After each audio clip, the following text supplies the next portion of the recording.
Somewhere Better by I_am_Ellie on AO3. Episode 46. Chapter 6. Leave it at that. Hi, Miss Yuna. Izuku greeted, sitting in one of the plush chairs in front of her desk. Unki Sho, as he had been doing for the past few weeks, was waiting outside of the door, as was Auntie Nem and Unki Sashi.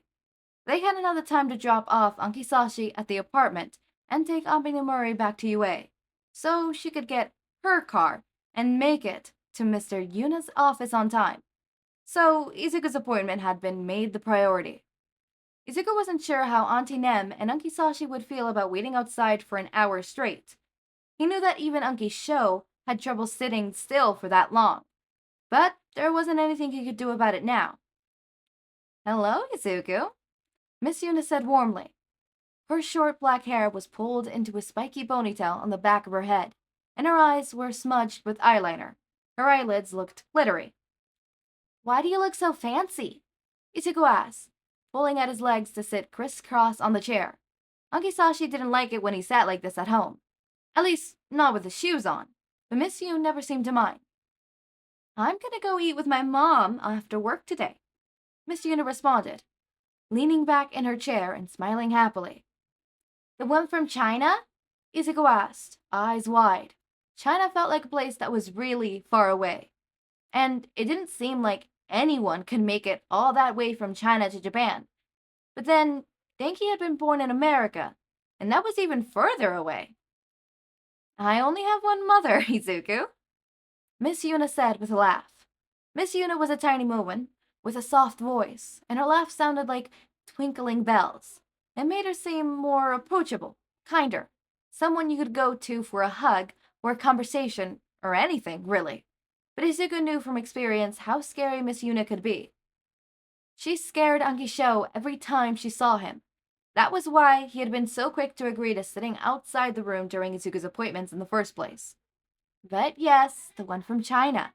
I haven't seen her in months, and she's never flown out to Japan before, so I'm quite excited. "That's great," Izuku said with a grin. "I'm glad you get to see her again." He felt that little bit of sadness nestle in his chest and buried down deep, flaring up again at the mention of mothers. But that happened a lot, and Unki Sho said it got better. Denki's mother had seemed nice, even if she let Mr. Kaminari hurt Denki's feelings. Izuku never met Mei's mother, and had never had the chance, but he saw Mei running out to her in the parking lot and hug her tight most days after school, and it always made his chest ache.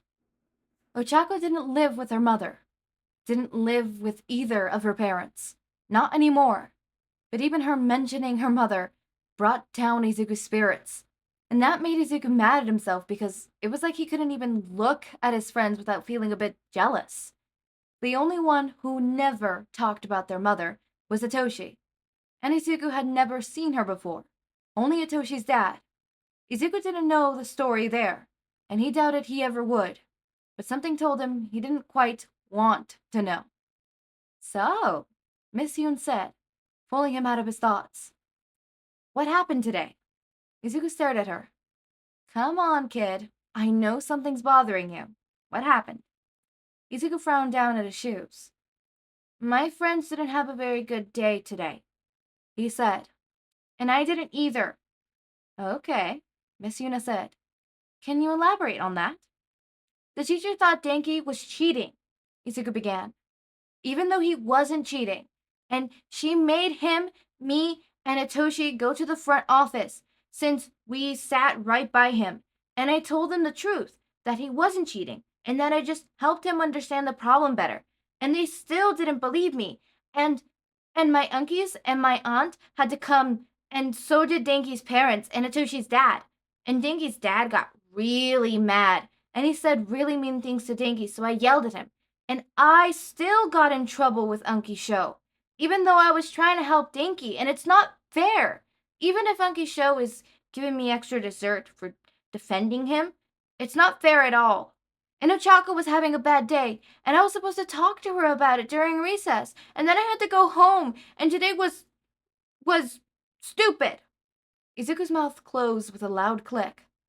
I'm sorry, I shouldn't have said that. That's a mean word. Yes, it is.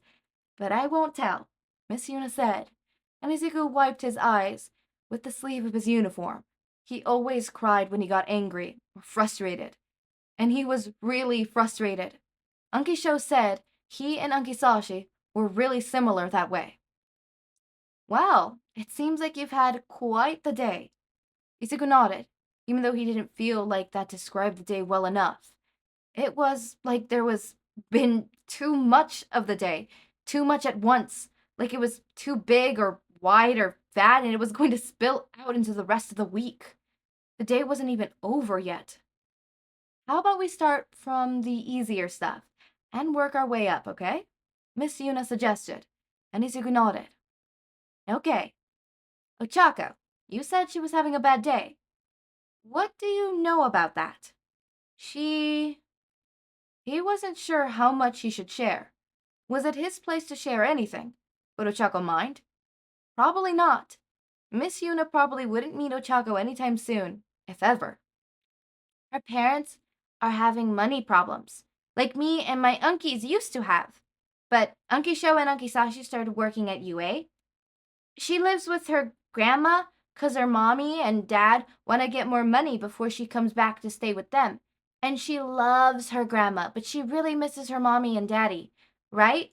So she's sad a lot because she misses them so much. And I think she was sad about that today too. Miss Yuna hummed. Well, for her, it's easy. Miss Yuna noted. Izuku wasn't sure how any part of this was easy, but he didn't say anything. You can still talk to her tomorrow, and you have to talk to her. She's your friend, and she might need someone to talk to about these things. You know? Izuku didn't know. Izuku's friends knew that he lived with his unkies, but they didn't know why, since Izuku had never told them. Didn't really want to tell them. But maybe it would help Ochako if he was there to listen. It helped him, made him feel better, when he talked to Miss Yuna. Okay, Izuku said. Next, you being in trouble with your uncles. Miss Yuna continued. It might not seem fair, but your uncles do know best in this situation, even though it doesn't seem like it. Being in trouble is no fun, but it's best to just accept it, learn from your mistakes, and try and keep it from happening again. Yes? Izuku reluctantly nodded. It did make sense when she put it that way. Now, Denki's parents. That's a bit trickier. They're so mean, Mrs. Yuna. I know, Miss Yuna said, smiling gently. And they shouldn't be. But there's not much anyone can do in this situation. All you can do is be there for Denki. Talk to him, ask him how he's doing. Remind him that you are there. Maybe give him a hug if he needs it. You're good at giving hugs. But, Miss Yuna, hugs aren't gonna fix this, Izuku exclaimed. Hugs aren't gonna stop Denki's dad calling him mean names and making him cry. I know, Miss Yuna responded, looking a little sad. But there's not much that can be done. That's not fair, Izuku said, slumping down in his chair and scrubbing furiously at his eyes again. That's not fair at all. I'm sorry, Izuku, Miss Yuna said. But sometimes life is just like that. It shouldn't be, Izuku snapped, and he knew he was yelling and crying, and he knew that he shouldn't yell at Miss Yuna, but at that moment, he didn't care. Life shouldn't be like that. People shouldn't be like that. Parents are supposed to protect their kids and help them with their homework, instead of calling them stupid or telling them to shut up or hurting them. Parents shouldn't do that. Is Denki's father hitting him, Izuku? Miss Yuna asked, looking a bit alarmed. No, I don't think so, but it's his dad, and it's not fair. Miss Yuna frowned, squinting at Izuku before her brown eyes took on a goldish tint. Yuna's eyes widened sharply, and Izuku felt a sensation not unlike a heavy tap setting over his head, then a tiny pinprick, right at the base of his skull, that developed into a sharp ache. It was like a needle drilling in his way. Izuku held his head, whimpering, and a moment later, it was gone. Miss Yuna? Izuku asked, and Miss Yuna jerked back with a gasp, like a driver coming up for air. Miss Yuna, are you okay? You had nightmares because of the boy. The redhead boy. Toya. Am I right? Izuku blinked, heart seizing a bit in his chest, and he felt his eyes start burning all over again. His father hurt him, and you met Tona before, and then you had nightmares. I saw it in your mind. You thought of it, and I grabbed it, and now it's because of Toya. When you said that dads aren't supposed to hurt their kids. It's because of the boy. And he said he hated heroes. Red hair. Toya. Wasn't he the boy who... Ankisho! The door to the office opened quickly, slamming into the wall behind it, and there was a blur of movement in which Izuku couldn't be sure what was happening before all was quiet. His heart felt heavy, and there was an angry, bright and hot burning right between his eyes. Angry at Toya for not leaving in time and dying. Angry at Ankisho. Anger at Miss Yuna, one of the nicest women he's ever met. Anger at Endeavor, at himself. Miss Yuna was sitting in her chair, staring at her desk blankly. Auntie Nem and Uncle Hizashi were standing on either sides of her, looking ready to apprehend her if necessary. Ankisho was standing next to Izuku, hands clenched and unclenching at his sides, breathing shaking. Alright, we will talk about what the therapist did, because I do not like what the therapist did this chapter, but everybody's imperfect. Nobody is perfect. She's just a human, right? So Miss Yuna here obviously used her quirk on Izuku. If you didn't infer, she used her quirk on Izuku to gain access to part of Izuku's memory. That memory being Toya, right? Now, I want to talk about Izuku's outburst. I'm gonna scroll up a little bit. His outburst, where was it? No, I don't think so, but his dad, and it's not fair, right? It shouldn't be. Life shouldn't be like that. People shouldn't be like that. Parents are supposed to protect their kids and help them with their homework. Instead of calling them stupid or telling them to shut up or hurting them, parents shouldn't do that. This is not just about Denki. This is not just about Toya, right? The obvious thing to think of is Denki, then the undertone of that would be Toya. If we're going deep, deep down, Izuku is talking about his parents, right? His mom, his dad, right? Should help them with their homework. Being placed there. Oh no, it's not an I, it's instead. Never mind. But I think a moment in this thing is Izuku this whole time has been talking about how with seeing his friends in other circumstances with their family, specifically their mothers, he's always super upset. He's jealous, right? So for that to be in this chapter while also talking about this whole thing, I wholly believe that Izuku's talking about how not only with Denki and Toya, but also with himself, that parents shouldn't be like that. Parents shouldn't hurt their kids in any way, shape, or form. But they do, and he doesn't like that, right? Clearly the biggest, the biggest version of that would be Toya. Toya with him literally being physically harmed to the point where he died. Toya is no longer with them, quote unquote. Toya is no longer with them. And for Izuku, that's the worst case scenario, right? After that comes his situation with his parents, with his mother not being there, and his father abandoning him, right? Parents shouldn't do that. Parents should protect their kids, should help them with their homework. Instead of calling them stupid or telling them to shut up or hurting them, right? I feel like the or hurting them right there, a part of him wanted to say or abandoning them or leaving them, right? But instead of saying that, he just said or hurting them, right? Parents shouldn't do that. Part of this isn't just, obviously, his Toya and Denki. Part of this is his underlying trauma with the fact that one parent abandoned him blatantly to him. He knows this for a fact, that that parent abandoned him. And the other one, well, he still does not know it now, abandoned him as well, but the other one died, right? So part of him is mad, clearly. Clearly. I mean, he is a child. It's understandable why a kid would be mad, right? Take Koda. When Koda's parents died, Koda was mad at his parents because they left him, right? His grief started to manifest in specifically the anger category. And Izuku's grief is manifesting in different ways, obviously from Koda, but right now, right here, what we saw was anger. Izuku is angry that his dad is no longer with him. He is angry that his dad abandoned him, that his mom is no longer with him, no longer able to protect him, no longer able to be there with him like he sees with all his other friends having mothers. Izuku is mad that Denki's dad is being mean to Hitoshi, to Denki.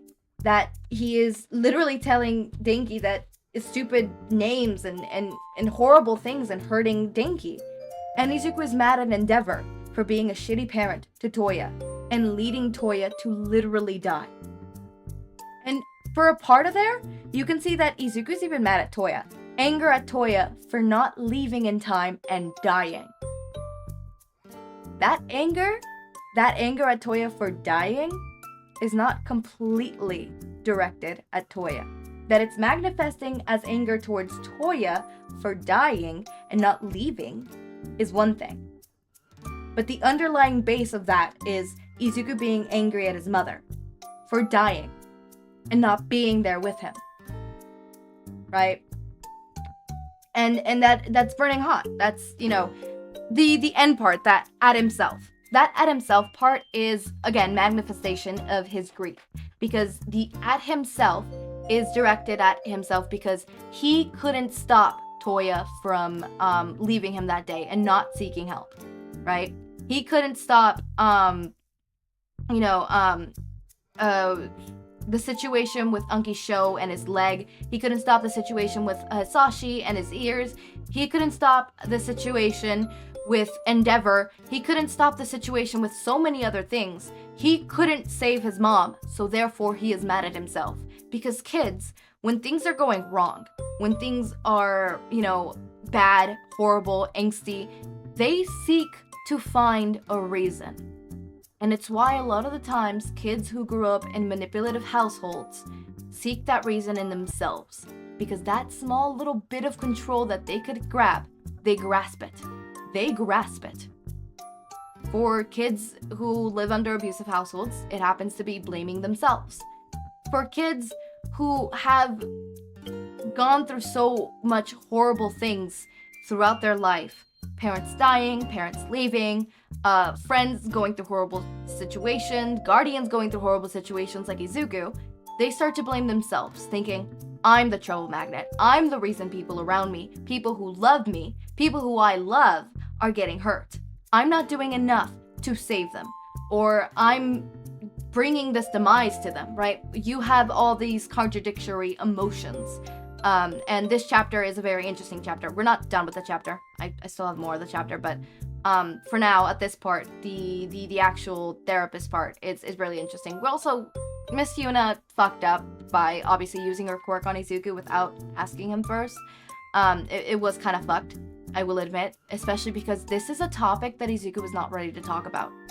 This is a situation where the therapist fucked up. Not only because she broke a bond and trust that she had with Izuku.